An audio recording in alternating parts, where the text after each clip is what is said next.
Senhor, nosso Deus, nosso Pai. Pai, nós te louvamos, Senhor, porque o Senhor tem estado conosco. Senhor, nós te louvamos que a Tua palavra não volta atrás e a Tua palavra não fica vazia, Senhor. Ela entra e faz morada nos nossos corações e nas nossas mentes. Nós te louvamos e te agradecemos por tudo, Senhor. Em nome de Jesus. Amém, Jesus. Vamos sentar. Hoje nós vamos continuar o Salmo 89. Nós fomos até o versículo 16.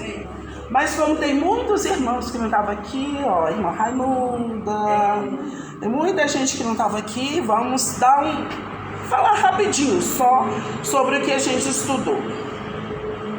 Salmo 89 é uma oração que mistura louvor, lamentação e súplica, celebrando a fidelidade de Deus. Por isso que nós cantamos essa música, firme nas promessas de Deus. E esse salmo reconhece que o povo de Deus passa por dificuldade, mas reconhece também que nós temos uma esperança. Porque em meio a todas as dificuldades, sempre tem uma promessa de Deus de salvação. Sempre tem a promessa de Deus que nós somos mais do que vencedor.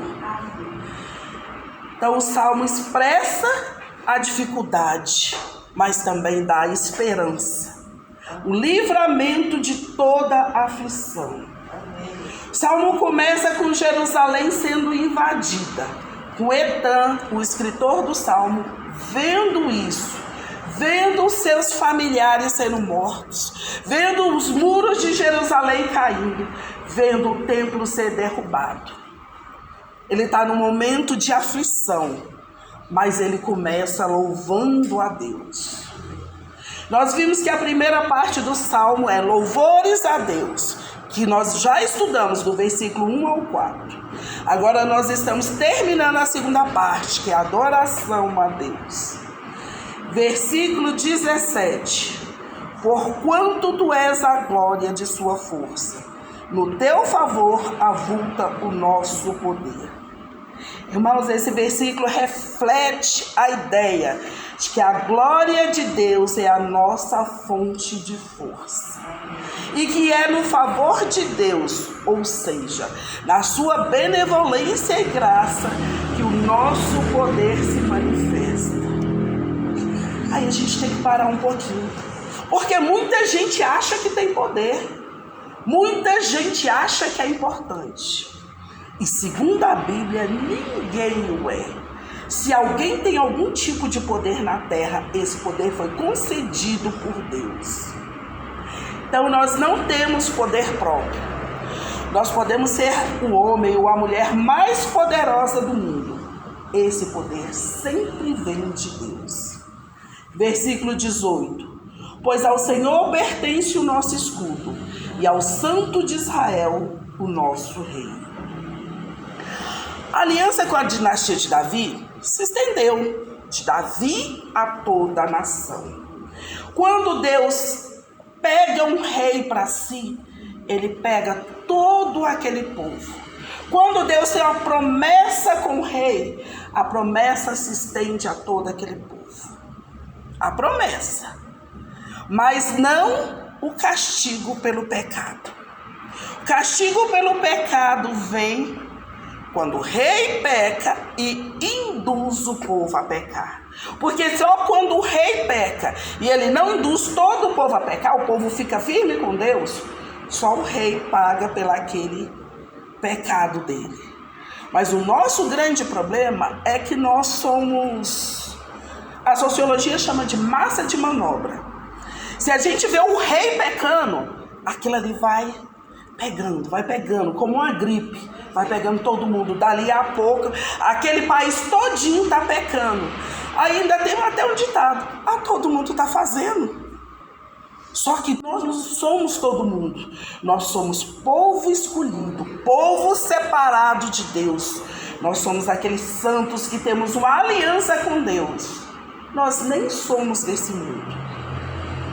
A promessa falava de salvação para quem obedecesse, mas falava de castigo para os rebeldes, mas não falava de rejeição total no caso de desobediência. Vamos para a terceira divisão, a aliança de Deus. Essa vai do versículo 19 ao 37. Versículo 19. Outrora falastes em visão aos teus santos e dissestes: a um herói concedi o poder de socorrer, do meio do povo exaltei o escolhido. Como que eram escolhidos os reis de Israel? Não era igual hoje, que a gente põe um governo lá e ele é governo. Não, os governos antigamente, além de ser governos, eles eram heróis de guerra. Eles iam à guerra. Eles colocavam a vida deles em risco. Eles não ficavam de uma sala todo protegido, só dando ordem, não. Eles iam, eles se expunham. Por isso que esse versículo fala: eu escolhi alguém, eu escolhi um herói, porque ele vai lutar literalmente pela sua nação. Aí Etan destaca aqui que a aliança é eterna para o descendente de Davi. Nós falamos também no outro estudo que tinha a revelação progressiva. O que eles pensavam? Que sempre, por eternidade, ia ter um filho de Davi sentado no trono terreno. Não era isso, porque a revelação é progressiva. Hoje nós sabemos que esse descendente de Davi é Jesus, mas para eles era uma dificuldade, porque eles só viam, eles só tinham a Torá, e fora disso eles não sabiam mais nada. Agora, hoje, se a gente duvidar, nós não temos perdão, porque hoje nós temos toda a revelação aqui. Quem não sabe dessa revelação é porque não tirou tempo para ler. Hoje nós sabemos que esse descendente é Jesus, é o nosso rei prometido. Ele é o descendente de Davi, Jesus o Messias, o ungido de Deus, e sua dinastia não terá fim. Versículo 20. Encontrei Davi, meu servo, com meu santo óleo ungido. O que é a unção com óleo, gente? A unção com óleo naquele tempo era a confirmação. Deus falava para o profeta já sabia. E às vezes ele falava para aquela pessoa, mas a confirmação era feita por uma unção. O derramamento de óleo que caía na cabeça da pessoa e às vezes descia até os pés. E o interessante é que muitos deles, após a unção, o Espírito Santo de Deus entrava. Nós temos a unção na igreja hoje. Nós somos ungidos. O Espírito Santo de Deus entra em nós. E por muitas vezes ele não fica, não é que ele não fica, ele não se manifesta, porque nós preferimos não acreditar naquela unção. Nós somos ungidos tantas vezes que nós falamos assim: mas é só mais um óleo que passaram aqui. E não é. Cada vez que o óleo passa pela nossa testa, o Espírito Santo de Deus está ali pronto para se manifestar nas nossas vidas. Versículo 21. A minha mão será firme com ele, e o meu braço o fortalecerá. Gente, Etan lembra aqui que o próprio Deus tinha dito que a mão dele estaria com Davi, que o seu trono seria firme, que os braços de Deus fortaleceriam aquele reino. Mas ele está vendo, o reino acabou, o trono foi destruído, não tem mais nem Jerusalém para governar. Judá, o povo de Judá está sendo levado cativo para a Babilônia. Ele fica perplexo. Então ele leva a queixa dele a Deus. Ele entra numa crise teológica. Os irmãos já ouviram falar o que é uma crise teológica? É aquele momento que você sabe que a palavra de Deus é verdadeira. Você sabe que Deus tem uma promessa, mas você olha e parece que a palavra de Deus não está se cumprindo naquele momento. E aí, Etan pensou: Será possível continuar confiando em Deus? Será possível que Deus falhou? E nós, igreja? Muitas vezes nós pensamos nisso. Você imagina, nós lemos lá, Deus levou sobre si todas as nossas chagas. Nos encontramos doentes. E aí? E aí nós oramos e pedimos cura. Nós vemos para a igreja, o pastor nos ora, nos unge e nós continuamos doentes. Aí nós entramos em crise teológica. Deus falhou nas suas promessas? Ele fracassou no que ele prometeu? Aí nós começamos a questionar a Deus. Versículo 22. O inimigo jamais o surpreenderá, nem há de afligir o filho da perversidade. E aqui ainda fala que Deus, ele exalta quem ele escolheu. Ele fala que Deus não deixa o inimigo atacar os filhos de Deus. Que ele não deixa nada acontecer aos escolhidos de Deus. Mas a crise chegou. E aí? E aí nós vamos para o versículo 23. Esmagarei diante dele os seus adversários e ferirei os que odeiam. Piorou a coisa. Porque Deus diz que todos os nossos inimigos seriam esmagados. E a doença é um inimigo. Deus fala que vai ferir todo mundo que odeia o povo dele. Etã sabia disso. Entretanto, a experiência que ele estava vivendo era totalmente diferente. Eles estavam sendo levados cativos. Isso parecia que estava contradizendo a palavra de Deus. O que dizer quando uma promessa de Deus se choca com a realidade? A aliança de Deus falhou? Deus mentiu? O que aconteceu? Vamos para o versículo 24. A minha fidelidade e a minha bondade o hão de acompanhar, e o meu nome crescerá, e em meu nome crescerá o seu poder. Pronto. Além de tudo, Deus está dizendo que o povo de Deus tem poder, que em nome de Deus nós teremos poder. Mas aí, Etã chegou a uma conclusão. Não. Deus não falhou, Deus não mente, Deus não quebrou sua aliança. O cativeiro do povo de Deus foi devido ao pecado deles. E Deus continuou sua aliança com Davi através de Jesus, o descendente de Davi. Versículo 25. Porei a sua mão sobre o mar e a sua direita sobre os rios. Deus promete poder aos descendentes de Davi e o cumpriu em Jesus. A mão de Deus representa o poder e ela é e será sempre usada para fortalecer o reinado de Davi naquela época, e ela estende para nós. E aqui esse versículo diz que o domínio do povo de Deus é sobre o mar e sobre os rios. O que é que isso quer dizer? Onde está o rio, gente? O rio fica mais pelo interior. E onde está o mar? O mar está mais na entrada do país. Então o poder do servo de Deus é aqui no centro, mas também é aqui nas margens. Deus entrega um poder total. Isso que esse versículo quer dizer.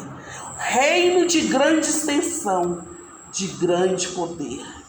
Não é só aqui em Brasília que você tem poder. Você, como servo de Deus, mesmo o poder que você tem aqui, se Deus te levar lá para o Nordeste, você vai com esse poder. Não existe crente aqui em Brasília, não. Agora eu viajei lá, eu não sou crente. Não. Você é crente aqui, você é crente lá. Você é crente no rio, você é crente na beira do mar. A mão de Deus sempre estará perto do servo de Deus para fortalecer, tanto no passado, no reinado de Davi, como agora a igreja. Aí só mudou, que aqui fala que era entre o rio e o mar.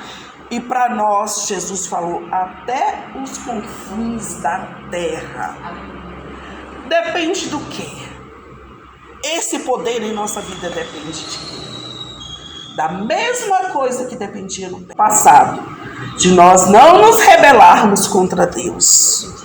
Só depende de nós, os cristãos, andarem em justiça, graça, verdade, amor e fidelidade. Agora vamos ler 2 versículos, 26 e o 27. Ele me invocará dizendo: Tu és meu Pai, meu Deus, e a rocha da minha salvação. Falo-ei, por isso, meu primogênito, mais elevado entre os reis da terra. Gente, ele me invocará dizendo: Tu és meu Pai. Vocês já pensaram nisso? Nós chamamos Deus de Pai, mas ele é seu Pai? Pai é aquela pessoa que a gente confia cegamente. Pai é aquela pessoa que mesmo quando ele está batendo na gente, a gente sabe que é por amor, que é correção. Nós confiamos totalmente em Deus. Nós sabemos que ele é nosso Pai. Eu tive uma crise de paternidade muito grande na minha vida. Por quê? Meu pai morreu, tinha 8 anos. Ele saiu, me deu um beijo e falou: daqui 15 dias eu volto. E ele nunca mais voltou. Para mim, Deus era igualzinho ao meu pai. Eu sei que ele morreu. O meu consciente sabe disso. Meu inconsciente não sabia, não. O meu subconsciente achava simplesmente que ele quebrou a promessa. E que Deus também quebraria as promessas dele. Ou que as promessas de Deus seriam para todo mundo, menos para mim. Pode falar, irmã Gorete. Então, sempre diz que Deus é como Pai, que se compadece daqueles filhos a qual ele protege. Então, Deus é comparado com o nosso Pai, né, Senhor? A senhora veio para ser celestial para ele. Colocou o Pai aqui na terra, para que obedeceu o Pai, obedeceu. Aquela do Pai aqui, obedeceu. Jesus já ensina Pai Nosso. É Pai Nosso. Pai Nosso. Nos referimos aí ao nosso Pai, na verdade, nosso Pai celestial. Mas isso funciona bem? Aqueles que não têm, aqueles que obedecem, aqueles que têm. Acontece que outras vezes a gente é como filho, né? Só fala com o pai quando precisa. Só fala com contar, né? Cantar tudo bem. Tem essa intimidade constante com Deus, né? Na verdade, o ser humano busca mais na hora da necessidade. É igual. Não todo em geral, não em geral, mas alguns buscam mais na necessidade. É igual quando a gente acaba recebendo ligação. O filho está ligando, meu Deus, o que ele quer? Ele já fala o que ele quer. Está ligando o que ele quer, né? Então, é igual a gente para Deus, está ligando para Deus o que ele quer. Mas isso funciona bem para quem teve um bom pai terreno. Para quem não teve um bom pai terreno, para quem o pai foi malvado, para quem o pai foi maligno. Gente, é muito difícil você assumir Deus como Pai. Você aceita Jesus como Salvador, você aceita Deus como Rei do Universo, mas é muito difícil você abraçar Deus como Pai, porque aquela figura de Pai representa perigo, representa sofrimento, representa horror. Então tem muita gente dentro da igreja que precisa ser abraçado, que precisa ser amado, porque ele tem uma crise de identidade com o pai que ele teve na terra, e ele tem dificuldade de assumir Deus como pai.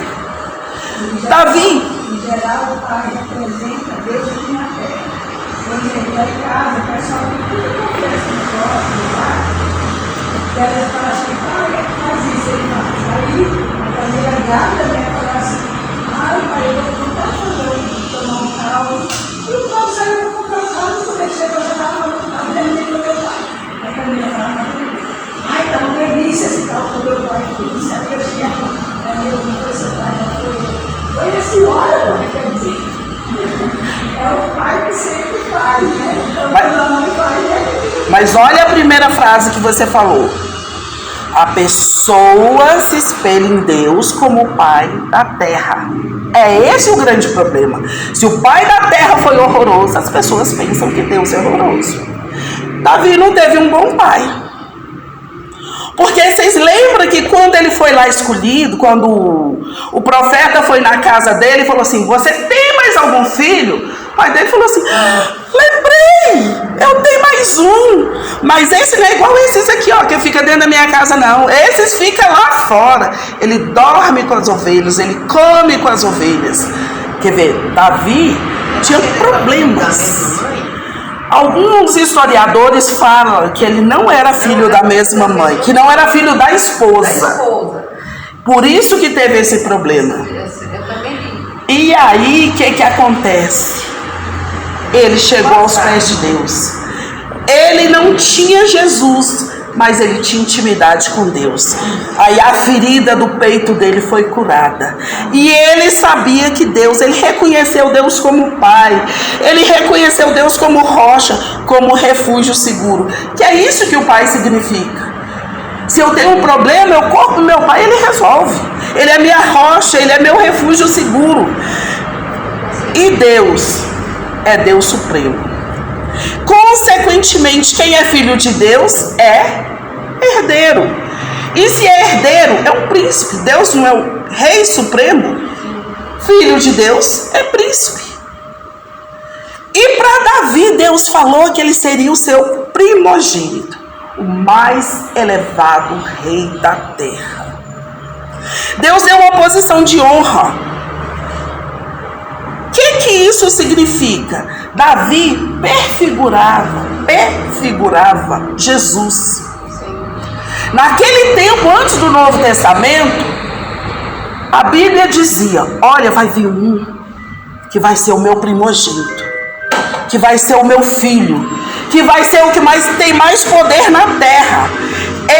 Todas as pessoas vão se ajoelhar, que antes as pessoas se ajoelhavam perante um rei. Todos vão o adorar, todos vão amar. A vida de quem for pautada segundo esse rei será uma vida de bênção. A vida de quem abandonar esse rei vai ser uma vida de maldição. E a Bíblia diz que aquele que abandona Deus, o seu nome é escrito na terra. Aí eu entendo isso, que o mar vem e apagarei, apaga o nome para fora.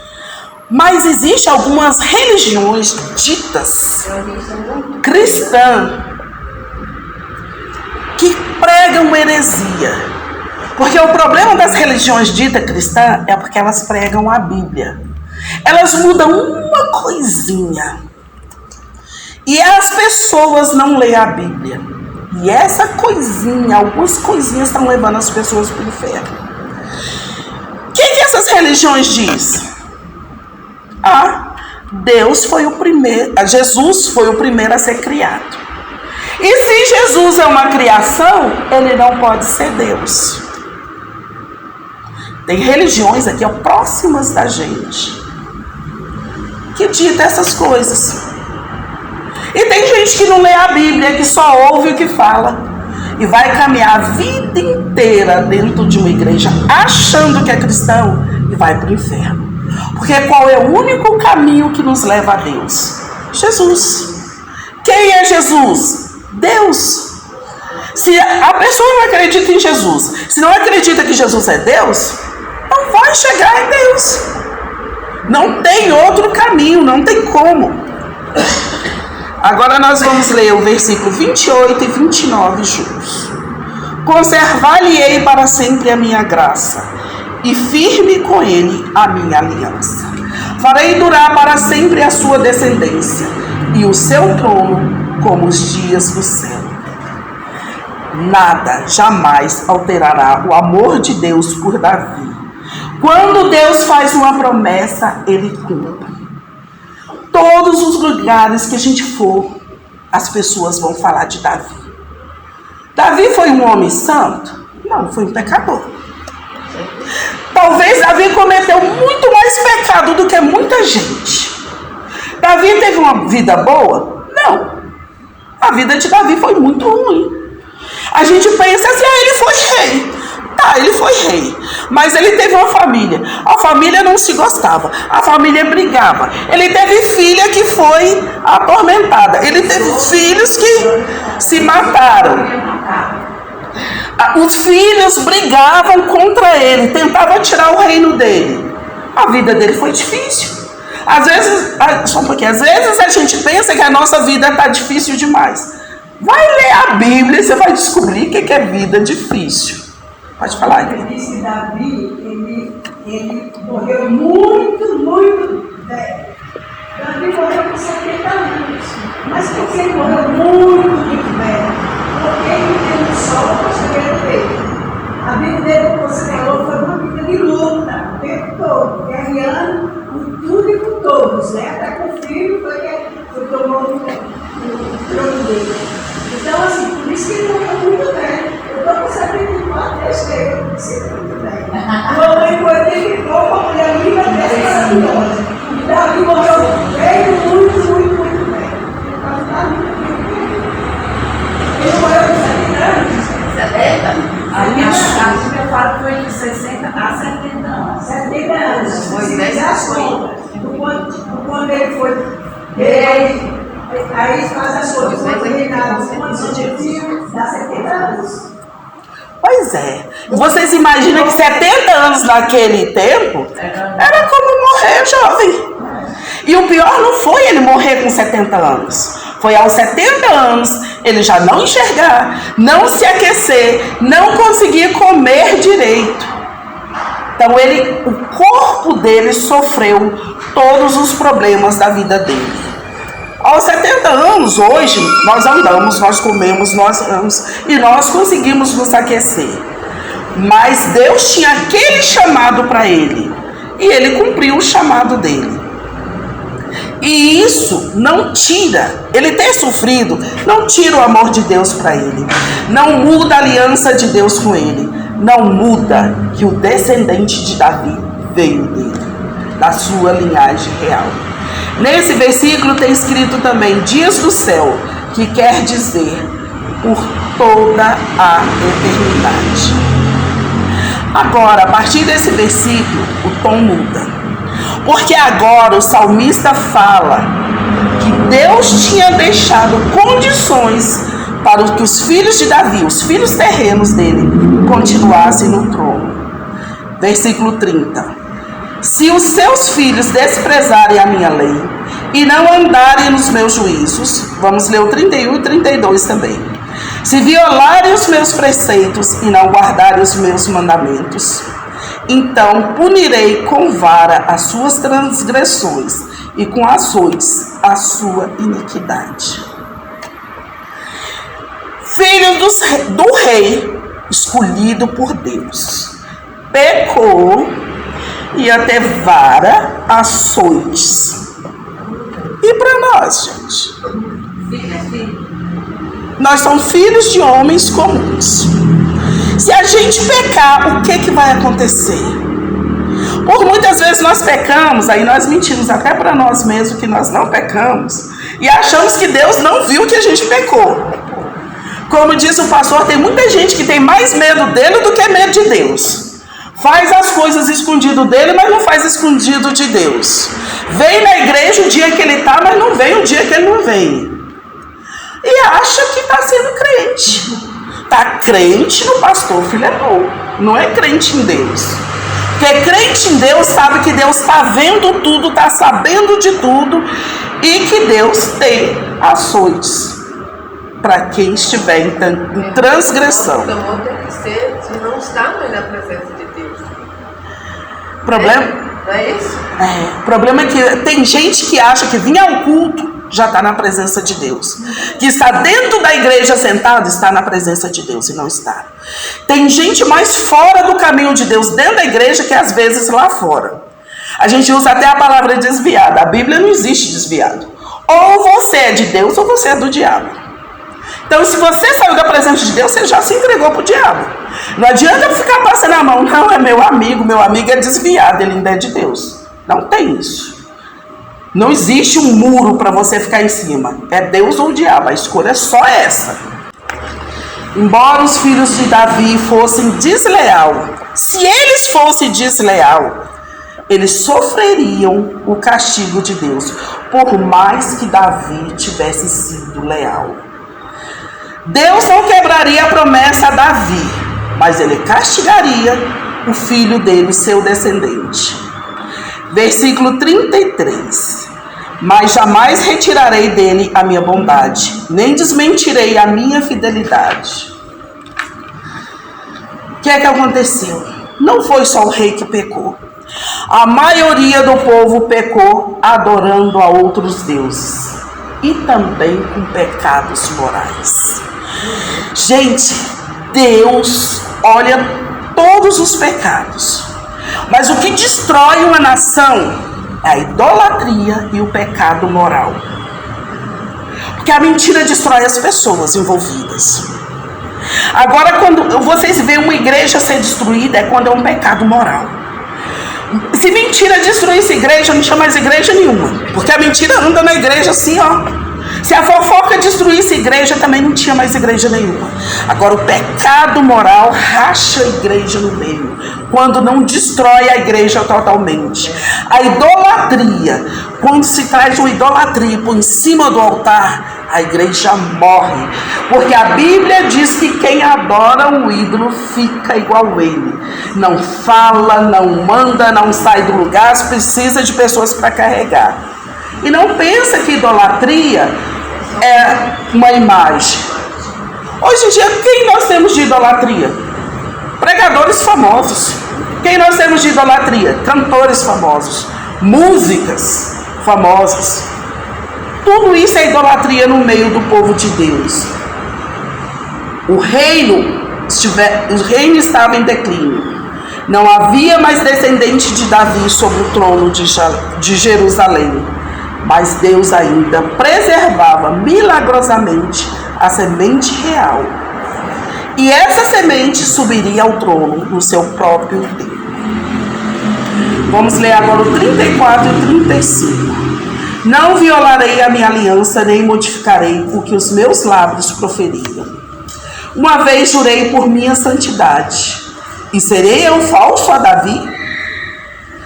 Deus jura por si mesmo, pela sua própria santidade. No livro de Isaías está escrito que o supremo atributo de Deus é a sua santidade. O crente cai quando ele toca na santidade de Deus. Pode ser o mais fervoroso, o mais espiritual, tocou na santidade de Deus, que é o seu atributo supremo, cai. Não tem como, porque Deus não aceita. Mas como nós tocamos na santidade de Deus? Quando nós achamos que Ele aceita o pecado. Quando nós diminuímos o poder de Deus. Quando nós dizemos, não, Deus não se importa com isso não. É uma bobagem. Nós estamos tocando no poder de Deus. E às vezes nós vivemos dentro da igreja morto. Porque nós nem sentimos mais o poder de Deus. Nós não temos mais alegria. Nós vimos a igreja por completo da tabela. Vem, senta, às vezes nem canta, nem ora, vai embora. Domingo é dia de ir para a igreja, né? Vamos para a igreja. E não é isso que Deus pediu. Deus nos pede para nós sentir tanto o seu poder, tanto a sua santidade, tanto o seu amor, que ao andarmos pela rua, nós sentimos isso. E isso nos leva a compadecer quando a gente vê uma pessoa deitada na rua, a orar pelaquela pessoa. Isso nos leva a compadecer quando a gente vê outra pessoa sofrendo. Isso leva a gente a dividir o nosso pão. Isso leva a gente a dar água para quem tem sede, dar roupa para quem está nu. Isso leva para a gente visitar quem está doente. Isso leva para ir nas prisões. Gente, o que a gente faz hoje em dia? Senhor, vai lá na cadeia. Olha, Deus falou para nós, é você que vai visitar. Olha aqui que a gente fala. Senhor, vai lá na cadeia, visita aqueles que estão lá. Vai no hospital, Jesus. Aí a Bíblia fala, Deus lá do céu se ri do meu povo. Está escrito que é para nós ir. E a gente ora para Deus ir. Ele fala, se fosse para mim, eu não tinha posto você na terra. Porque eu resolvi trabalhar com você. Eu escolhi você como homem. Eu podia ter mandado os anjos para ir. Eu falei não aos anjos e pedi para você ir. Aquela pessoa está esperando uma mão E você vai ser minha mão, que vai pegar na mão daquela pessoa. Você vai orar. Se você não quiser orar, se não souber orar, você fala, não sei falar nada. Chega, fica quietinho, pega na mão da pessoa e fala assim, ó, Jesus te ama. Acabou. Não precisa de mais nada. E é isso aqui que Deus fala, que Ele jurou por si mesmo, pela sua santidade. É isso que Isaías quer nos dizer, que não toque na santidade de Deus. Que a aliança de Deus conosco é tão firme, que Deus declara que Ele deixaria de ser Deus se Ele não fosse santo. Ele deixaria de cuidar do homem se ele não fosse santo. O tanto que a santidade de Deus é importante. 4 e 5. Continuamos, paramos. O que vocês querem?